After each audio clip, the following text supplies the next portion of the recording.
Hi, my name is Amy, and my role for the All project at Mount Summer School was to be the classroom release teacher. So if you look at this timetable, this was when our teachers were out either planning or with their intervention group, and while they were doing that, I was in their classroom. So every day that meant I had 4 different classes.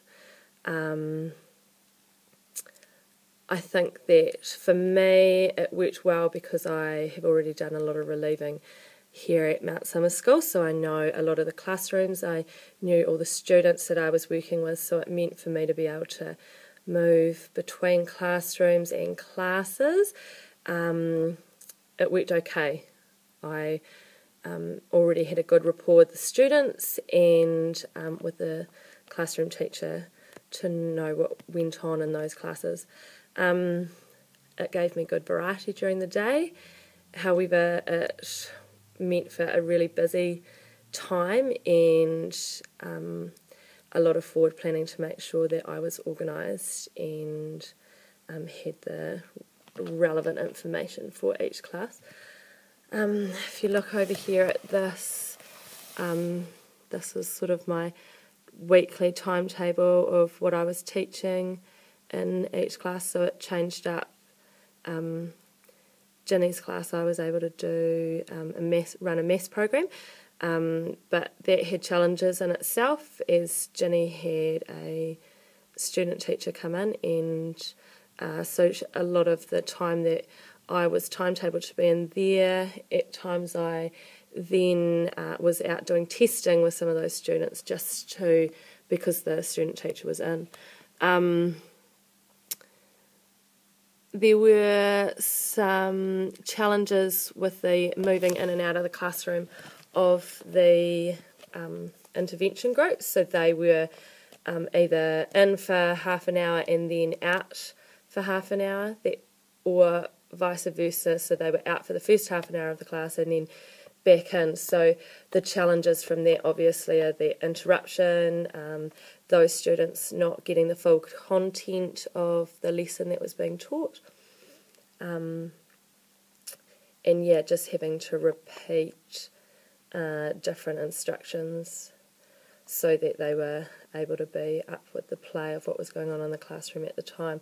So making sure I had good practices in place for the going in and the movement of those students was a challenge, but we were able to work around that. Sometimes it was hard to get everything finished in the time frame that I had, and that meant that for follow-up and being able to finish work was quite hard at times. And the next day, if it was a different subject that I was teaching, like in Sarah and Valerie's classes, I had to sort of make some changes to what I was doing and maybe do some Cool Schools 2 days in a row to ensure that I got that stuff finished rather than doing Cool Schools and then a maths session. I really enjoyed the challenge of working with the different classrooms and being in and out of the classroom. I really enjoyed that because I have a good rapport with the kids, but it is a challenging timetable to work with. But yeah, I worked around that and think that it worked quite well. The students were very accommodating when I was in and out of the classroom, and they made it work as well, so it was really good. I just think that at times some of those students that were a part of the intervention group missed out, and it meant some double sort of teaching in some of those times so that they caught up on it as to what was going on. But I enjoyed my time doing that. It gave me good variety, and it was a good eye-opener of that planning and organisation.